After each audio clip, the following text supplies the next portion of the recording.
Hello student, I am Sonam. Welcome back to my YouTube channel Apna Vidyalaya. आज के इस video में हम आप सभी को बताएंगे एक मोस्ट इम्पोर्टेंट टॉपिक। तो यहाँ आज के इस वीडियो में हम आप सभी को बताएंगे बेरोजगारी की समस्या और समाधान पे निबंध। ठीक है, ये जो निबंध है ये वेरी मोस्ट इम्पोर्टेंट निबंध है। ठीक है, बहुत ही महत्वपूर्ण निबंध है और ये आप सभी के क्लास 10th और 12th ठीक है हिंदी के पेपर के लिए बहुत ही मोस्ट इम्पोर्टेंट निबंध है। ये आपके क्लास 10th और 12th दोनों में आएगा। ठीक है, आप सभी क्लास 10th और 12th के स्टूडेंट इस निबंध को बिल्कुल तैयार कर लीजिए। आप सभी का पूरा नंबर इस बार बिल्कुल पक्का है। ठीक है, यहाँ पे हम आप सभी को बताएंगे कि बोर्ड परीक्षा में आप सभी को कैसे निबंध लिखना है बेरोजगारी की समस्या और समाधान पे, जिससे आप सभी को पूरे के पूरे, अगर 7 नंबर का क्वेश्चन है तो 7 नंबर मिले, अगर 9 नंबर का क्वेश्चन है तो पूरे के पूरे 9 नंबर मिले। ठीक है, आपके क्लास 10th में 7 नंबर का निबंध आता है और क्लास 12th में 9 नंबर का आता है। तो यहाँ पे हम आप सभी को बताएंगे कि टॉपर स्टूडेंट जो होते हैं वो किस तरीके से लिखते हैं बोर्ड के एग्जाम में निबंध, जिससे उनको पूरे के पूरे नंबर दिए जाते हैं। ठीक है, जैसा कि हम एक टॉपर स्टूडेंट है, हमने कैसे लिखा था जिससे मुझे पूरे के पूरे नंबर मिले थे।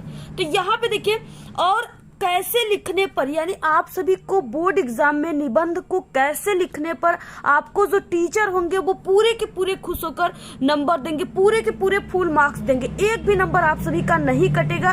ठीक है, तो यहाँ पे हम आप सभी को बहुत ही अच्छे तरीके से पूरा का पूरा बेरोजगारी की समस्या और समाधान पे निबंध लिख करके बताएंगे।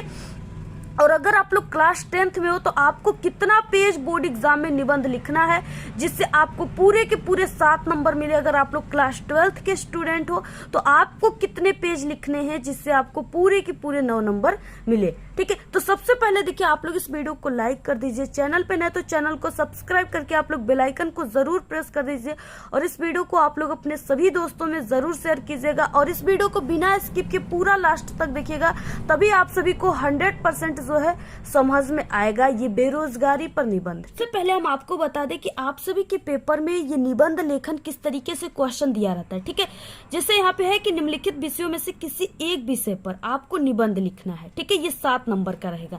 सबसे पहला है बेरोजगारी की समस्या, दूसरा विज्ञान वरदान या अभिशाप, ठीक है, पर्यावरण प्रदूषण, विद्यार्थी जीवन में अनुशासन का महत्व। तो ये पूरा जो है चारों बहुत ही मोस्ट इंपॉर्टेंट है।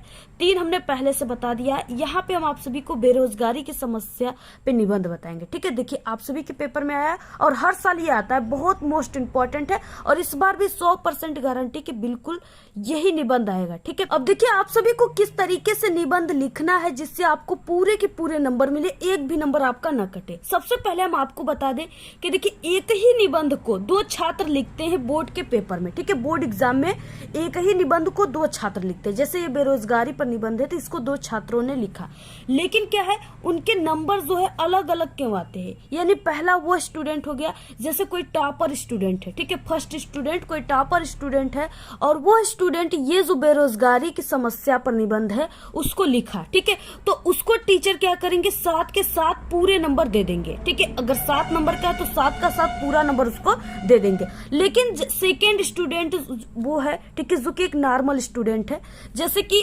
100% में से, ठीक है, 100% में से यानी 95% ऐसे स्टूडेंट होते हैं जो कि एक नॉर्मल स्टूडेंट होते हैं। ठीक है, और बाकी 5% स्टूडेंट जो होते हैं वो एक, यानी वो टॉपर की श्रेणी में आते हैं। तो यहाँ पे देखिए 95% स्टूडेंट जो है वो क्या करते हैं, इसी निबंध को लिखते हैं, लेकिन उनको एग्जामिनर कितना नंबर देते हैं, यानी 7 में सिर्फ उनको, यानी कि 3 से 4 नंबर ही देकर रख देते हैं। ठीक है, सिर्फ 3 नंबर देंगे या 4 नंबर देंगे और उसी जो निबंध है उसको एक टॉपर लिखेगा तो उसको 7 में 7 नंबर मिलता है। तो क्यों मिलता है, उनके नंबर क्यों अलग आते हैं, क्योंकि हम आप सभी को बता दें कि जो टॉपर स्टूडेंट है उनको बोर्ड के पेपर में, ठीक है, निबंध लिखने का तरीका जो है 100% पता रहता है।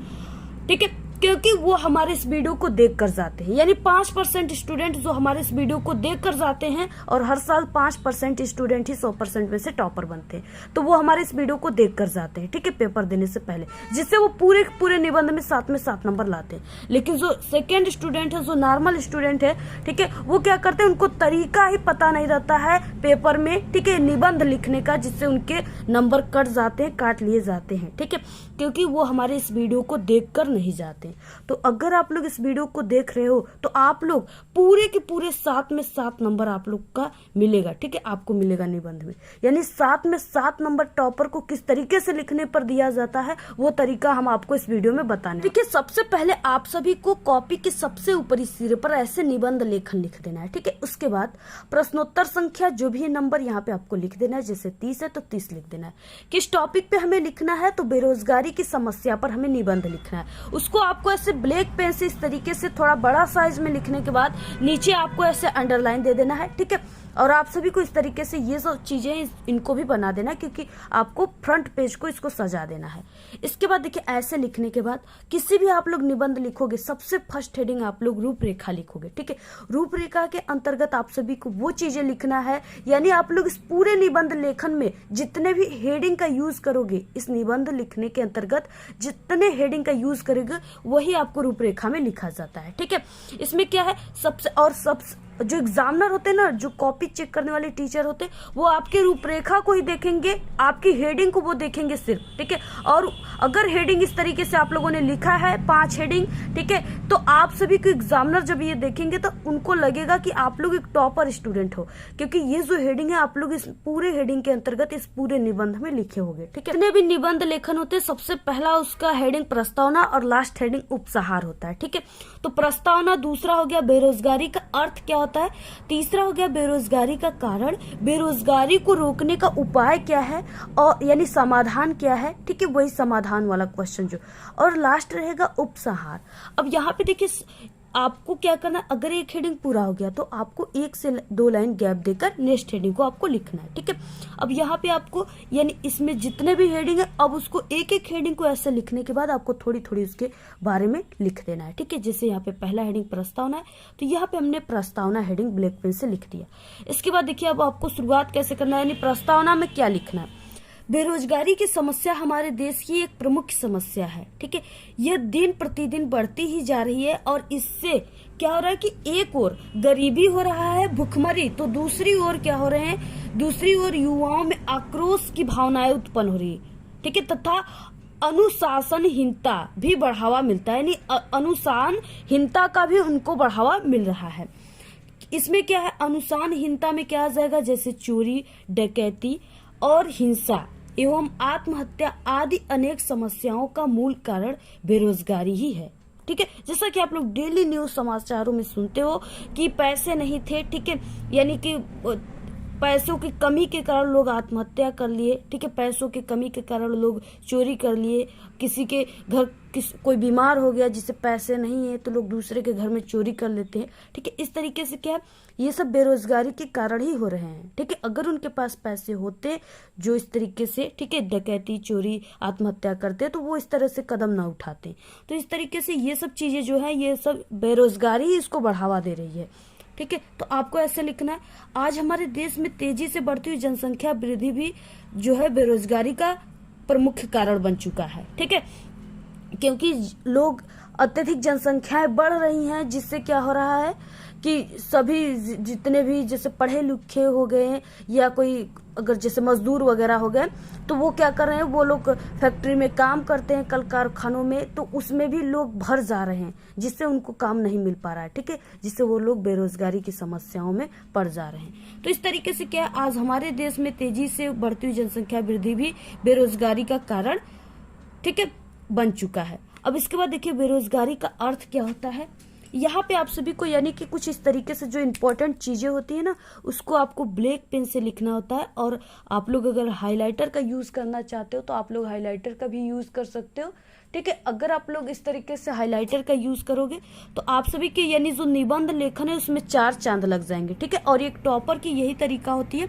तो जैसे कोई इंपॉर्टेंट चीज है तो आपको ऐसे क्या करना है, उस पर ऐसे हाईलाइट उसको कर देना है, ठीक है, जिससे एग्जामिनर की नजर ये इंपॉर्टेंट चीजों पर पड़ जाती है, ठीक है। और वो आप सभी को पूरे के पूरे फुल मार्क्स देते हैं। उनको लगेगा कि ये जो स्टूडेंट है वो बहुत ही टैलेंट और बहुत ही टॉपर स्टूडेंट है, जो इस तरीके से, ठीक है, क्योंकि इस जो है लिखने की इनको तरीका पता है, ठीक है, जिसके कारण आपको पूरे के पूरे नंबर एग्जामिनर दे देंगे। तो इस तरीके से जो इम्पोर्टेंट चीज है उसको आप लोग ऐसे अगर हाईलाइट करना चाहते हो, ठीक है, तो आप लोग ऐसे हाइलाइटर का यूज करके भी हाईलाइट कर सकते हो। जैसे क्या है, बेरोजगारी का देखिए इंपॉर्टेंट जो अर्थ है, शाब्दिक अर्थ है, वो है कि इच्छा एवं योग्यता होते हुए भी व्यक्ति को उचित रोजगार न मिलना। ठीक है, ये बेरोजगारी का अर्थ होता है। तो इस तरीके से आपको पूरा ऐसे आपको फ्रंट पेज में सबसे पहले लिखना है। ठीक है, उसके बाद देखिए नेक्स्ट हेडिंग क्या है, पूरा आप लोग स्क्रीनशॉट ले लीजिए। अब आप सभी को नेक्स्ट हेडिंग लिखना है बेरोजगारी का अर्थ। ठीक है, बेरोजगारी का अर्थ क्या होता है, जब कोई योग्य तथा काम करने के लिए इच्छुक व्यक्ति, ठीक है, प्रचलित मजदूरी पर काम करता है और उसे काम न मिले तो उसी अवस्था को बेरोजगारी कहते हैं। ठीक है, बालक, वृद्ध, अक्षम एवं अपंग व्यक्तियों को बेरोजगारों की श्रेणी में नहीं रखा जाता। ठीक है, क्योंकि बालक जो होते हैं वो यानी 14 से कम उम्र के बच्चे काम नहीं करते हैं। ठीक है, वो काम नहीं करते, न ही वृद्ध जो व्यक्ति है वो काम करते हैं, और न ही अपंग जो है उनको यानी दिव्यांग लोग भी काम नहीं करते। ठीक है, वो बेरोजगार के जो है इसमें नहीं आते हैं, श्रेणी में नहीं आते हैं, क्योंकि वे काम करने योग्य नहीं, क्योंकि वो अभी काम करने योग्य नहीं है। ठीक है, उसके बाद नेक्स्ट है यहाँ पे हेडिंग बेरोजगारी का कारण क्या है। देखिए, बेरोजगारी के कुछ प्रमुख कारण इस प्रकार हैं: जनसंख्या में तीव्र गति से वृद्धि, शिक्षा का अभाव, वैज्ञानिक उपकरणों का अधिक मात्रा में उपयोग। ठीक है, अनेक जैसे क्या है, अब क्या हो रहे हैं कि जैसे पहले क्या होता था कि मिर्च वगैरह का जो खेत है उसमें मिर्च के जो पौधे लगे होते थे ना, उनको कोड़ा मारने के लिए मजदूर को रखा जाता था। ठीक है, उसमें मिट्टी चढ़ाने के लिए मजदूरों को रखा जाता था। लेकिन अब क्या है कि अब कोड़ा मारने वाली यानी जो मिट्टी चढ़ाने वाली मशीन आ गई। ठीक है, जिसके कारण मजदूर उतने नहीं पूछे जाते। तब क्या हुआ, मजदूर ऐसे ही बेचारे मर रहे हैं खाए बिना। ठीक है, तो ये क्या हो रही है, ये समस्या यानी ये वैज्ञानिक लाया हुआ है, यानी विज्ञान उसको लाया हुआ है। ठीक है, वैज्ञानिक उपकरण है कोड़ा मारने वाला मशीन। ठीक है, पहले क्या होता था, पहले लोग 2-3 लोगों को बुला करके मजदूरों को 2 बैल लेकर के खेत की जुताई कराते थे। ठीक है, अब क्या है, अब अनेक प्रकार की मशीनें आ गई हैं, रोटावेटर करना, बहुत सारे यानी खेतों को कई प्रकार से जोतने वाली मशीन आ गई है, ट्रैक्टर आ गए हैं। ठीक है, जिसके कारण अब बैलों के कहाँ कोई पूछता है। ठीक है, और न ही अब जो है मजदूर को लगाया जाता है। इस तरीके से यहाँ पे अब क्या है कि पानी की छिड़काव करने के लिए भी मशीनें आ गई हैं। ठीक है, तो ये सब इनको कौन ला रहा है, इनको वैज्ञानिक ला रहे हैं। ठीक है, वैज्ञानिक उपकरणों का अधिक मात्रा में उपयोग, अनेक प्रकार के मशीनों का निर्माण, भारी संख्या में, ठीक है, शरणार्थियों का आगमन, मानसून की अनियमितता, श्रम की मांग एवं पूर्ति से असंतुलन एवं सरकारी नौकरी में कमी इत्यादि हो रही है। इस तरीके से इसके बाद नेक्स्ट है, देखिए बेरोजगारी को रोकने का उपाय क्या है। बेरोजगारी को दूर करने के निम्न तरीके हैं। ठीक है, निम्न तरीके अपनाना चाहिए। क्या क्या तरीके हैं, पहला है कि जनसंख्या वृद्धि पर नियंत्रण। ठीक है, परिवार नियोजन को विस्तारित करना, शिक्षा को विकसित करना।